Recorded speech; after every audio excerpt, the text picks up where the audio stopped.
Okay, so to remind ourselves here of where we were at, we've been looking at this circuit here, and I'll label these transistors again.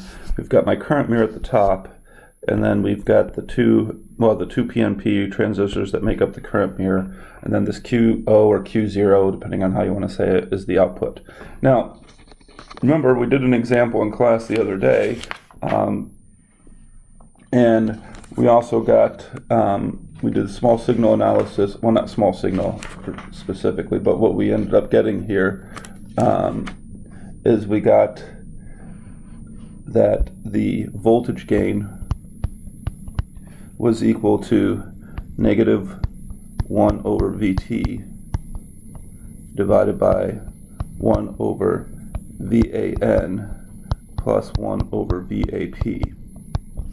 And the one thing I want to emphasize here is that this is the open circuit voltage gain. What I mean by that, there is no load attached here. We have that this point right here, this is the output, but there's no load attached to the output at this point. So anytime you attach a load, though, you're going to have a loading effect that's going to occur. And so that's what we want to look at right now is, well, what kind of loading effect do we have here? Well,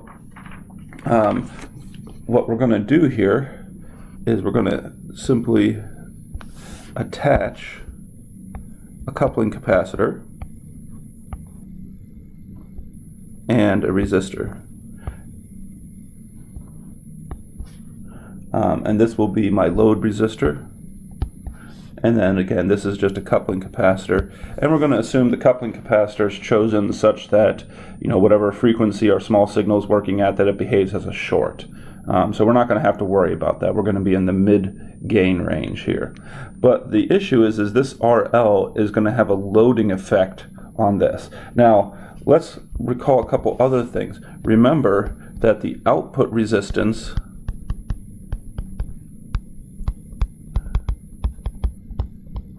for the current mirror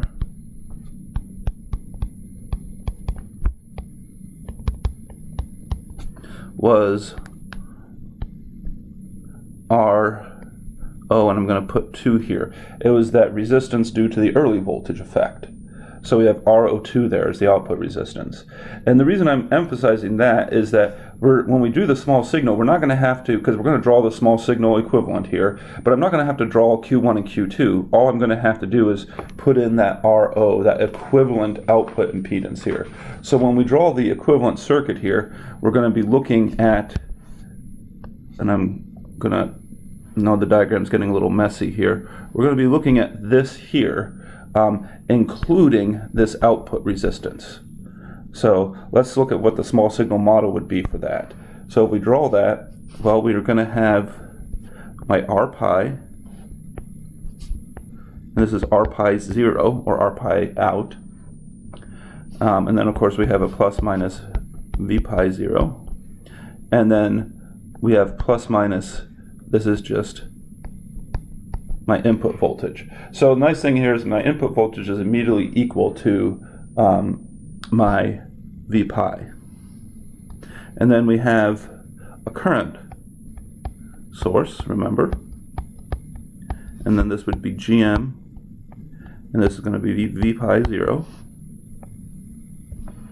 And then, well, we have the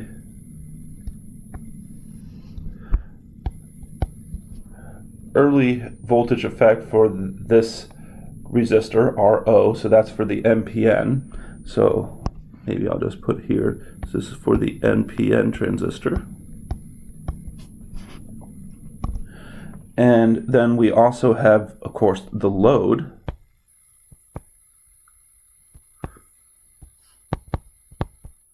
And then we have the output resistance of the current mirror, which would be RO2.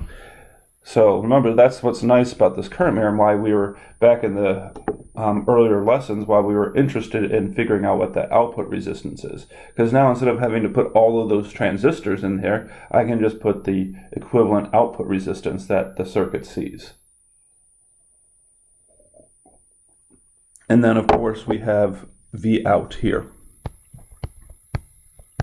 So honestly, this is a very simple equation here. We just get here that the voltage gain is simply minus GM times RO in parallel with RL in parallel with ROT, which we really shouldn't be too surprised at this, because if we go back here and look at just what's inside this green box, ignoring everything else, where's the input coming in? The input's coming in off of the base. The output is coming off the collector. So if we just look at this, this would be a common emitter amplifier.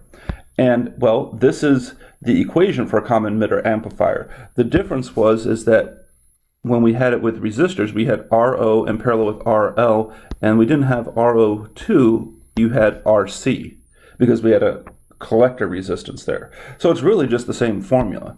But this is going to have an effect on us because it's going to lower the overall gain when we actually load this device down. And we'll look at an example here in the next video to illustrate that.